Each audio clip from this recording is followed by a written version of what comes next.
All right, welcome into another episode of Catching Up with the Cats. I'm Justin Parker, and with me today is wrestling coach Andy Lausier. Andy, how you doing today? I'm doing great. How are you? Great, man. How's quarantine life for you? It's different, right? It's different. It's got its ups and its downs, but we're adapting and changing and finding our groove a little bit. And I think each week that passes, I kind of feel like I'm finding a little bit of a more normal pace for myself. Yeah. Now I know you're an active guy. You're obviously, I mean, you're in athletics, but I always see you walking around. You've got your bike and you're in your full gear. Are you able to get out any during this?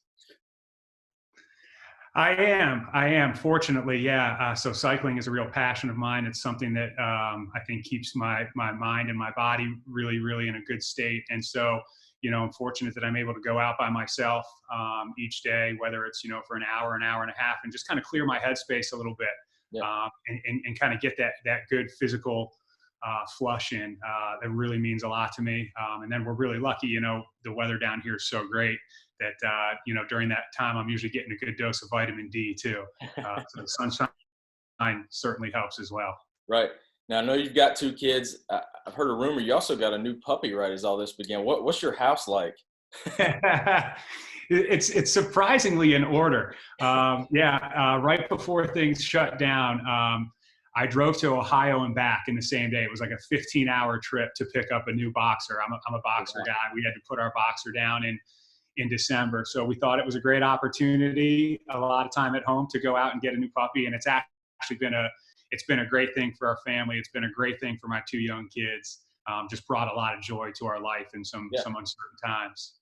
I mean, if there's ever time to break in a new puppy, it's probably when everybody's going to be at home, and we're kind of doing the same thing as well. So yeah, I mean, it makes a lot of sense. But you guys, as far as wrestling goes, I mean, you ended on such a high note at the SoCon Championships. A couple guys on the podium: Kyle Garant, Gavin Henry, both third place guys, and finished fifth, a point out of fourth place. What did you see from your guys? Not just at SoCons, but as they kind of work toward that goal. Yeah, I'm seeing a breakthrough in belief systems, right? And that's one of the hardest things about rebuilding a program is getting guys to believe the way that you believe in them. Because a lot of times they don't have something to look to in front of them, whether that's a junior or senior that's been at the NCAAs or that's won the conference tournament. So they have to kind of pioneer, right, their own belief system.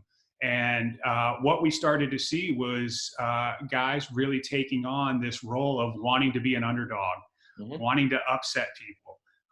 And with that, they really started to believe in their training. And a lot of credit goes to Coach Dance and Coach Walsh with the way that they work with the guys and train the guys. And then, we're a family as a program. So a lot of times people think that wrestling is an individual sport. But what I say is that it's a team sport in an individual competition. So we really embrace this team model. And Hmm. I think as our culture has grown, as we've come together as a family, now that belief kind of starts to compound on itself. And so, I think we really saw that start to materialize at the Southern Conference tournament this year, and it really makes us excited for the future. Now, obviously, nobody really could have seen what came. Could have seen that coming with COVID-19 and everything. It changed a lot of things. What have you learned maybe about your team through this? I think we're all learning things about ourselves and good things, bad things. But what have you seen from your team during this? Well, I tell my team something all the time. I tell them that they're the most resilient team in the country because, we go through a tough season and every day they would show up with the same type of positive attitude and energy and enthusiasm, regardless of the result, right? They had this amazing ability to rebound. Yep. And I've seen that on even a greater scale right now throughout this time period. So since the time that we've had to go home, that they've had to adapt to remote learning, that they've had to, stop practicing, I haven't heard one guy on my team complain, right? We do weekly meetings, whether Yeah. it's individual or team meetings, and I haven't heard one single complaint. Hmm. And I think it's a real testament to their resiliency, right? And I've been critical of this generation at times, right? As a coach, you kind of look down and say, oh, my generation was a lot tougher. But what I've learned about this generation is not only do they adapt, but they thrive. And knowing that I'm going to lean on these young adults in my later years, I feel like I'm in great hands. And it sounds like it's an affirmation of the guys you want in your program as well, the guys you're recruiting, and that, okay, these are who we want. Absolutely. You know, aside from wrestling pedigree and academic pedigree, the number one thing we recruit is compatibility, Yeah. right? So no matter how great of a wrestler you are, if you and I don't connect on a very natural, organic level, it's just not going to work. Right. That's kind of the way that my chemistry is built up. So, you know, the fact that we're all staying positive through this, and we're all determined to come out through this better, and the fact that we're all practicing a little dose of gratitude in this as well, knowing that our situation could be worse, knowing that there's people out there that are struggling a lot more than we are, and knowing that when we come back, we'll never forget when, you know, kind of life was stripped away from us. Right. And we'll always use that, I think, as a little bit of a gratitude reminder. And we're all finding new ways to connect with each other. And, you know, last time you and I were on Zoom was, well, never, right? So, but it's going to be nice once we're all back together to see faces again. We all, you know, I don't work with wrestling directly, but we run into each other all the time, quick chats and things like that. Really looking forward to kind of getting back on campus at some point. And I know you're welcoming a new group to the fold as well. You just announced your recruiting class yesterday. Anything you want to point out about that group that's coming in? Yeah, we're pretty excited. These are 9. So we always say, like, our farm is built right now, Yeah. right? Our farm is built at Davidson, and so now we say we just need to find the right horses to bring into our stable. Yeah. We're really excited about these 9 horses. These guys are awesome. I mean, they're talented, they're hardworking, they're ambitious, and every single one of them, we believe that their best years on the mat are ahead of them.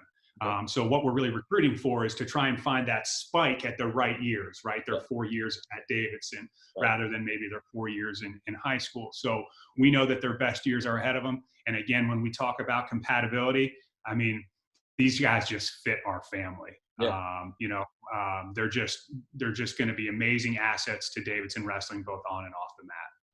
Good stuff. All right. A few quick things here before we finish up. When you get the bike out of the garage, where are you headed most often, and how far do you go? So, you know, I ride about every day. So I kind of know every road in you know, this, I'd say 50-mile radius, like it's the back of my hand. I tend to go north to Mooresville quite a bit just because the traffic is a little bit lighter. You know, I don't like to do less than 30 miles. So that's kind of usually my minimum ride. The other thing, though, right now is I don't like to be away from home too long either. So, yeah, it's usually kind of 30 miles. It's about 90 minutes, you know, kind of out and back. And again, you know, it's one of the most refreshing things for both my mind and my soul, as well as my body. Nice. I get tired driving 30 miles sometimes. I'm impressed with that. What about on the Lausier family TV? Are you guys fighting over the remote? What are you watching these days? You know, it's funny. Again, I'm such a busybody that TV isn't really anything that's a part of my life, because I don't like to really sit down. The one thing that I did watch was the NFL draft. It was so nice to watch something that was sports relevant, right? Because you're watching so much that really isn't relevant to the current status. So it was really cool I felt like, to watch the draft. I thought it was kind of cool to get a peek in people's houses. Yeah. You know, I didn't think I was going to like it, but I actually really enjoyed it. Yeah. So I did watch just about every round of the draft. Yeah. No, that was great. That was a nice little, you know, live sporting event to sprinkle in there. I think you're a baseball guy too. You like watching baseball and stuff. And it's just weird not to, you know, I come home from Davidson, I turn on whatever sporting event's on, you know, so it's like all that's gone. So I'm trying to focus on some other things, but it's good. Now, I saw your interview with Coach Willis. Are you a Cubs guy? I am. I think we briefly talked about that. You and I connect, man. Drew Barrett. I grew up outside of Chicago. Yep. See, I'm a North Carolina kid, but I had WGN. It was either them or the Braves, and I picked the Cubs. So. Oh man, so, yeah, I grew up in the, you know, Andre Dawson, Ryan Sandberg era. It was That's right. Got to go to some great games at Wrigley. That's awesome. We'll have to catch up more on that. I'm jealous of that. But Willis and I, we go after each other pretty good. He sent me a tweet the other day or something about the Cardinals are, we're a month into the season, the Cardinals are still unbeaten, the Cubs have yet to win, and I was just like, okay, funny, and so it's good back and forth, but yeah, I'm ready for some active sports and everything. But good luck on the bike ride today. Good luck through the rest of this, and thanks for your time. He's Andy Lausier, wrestling coach here at Davidson. I'm Justin Parker, and this has been Catching Up with the Cats, brought to you by Atrium Health.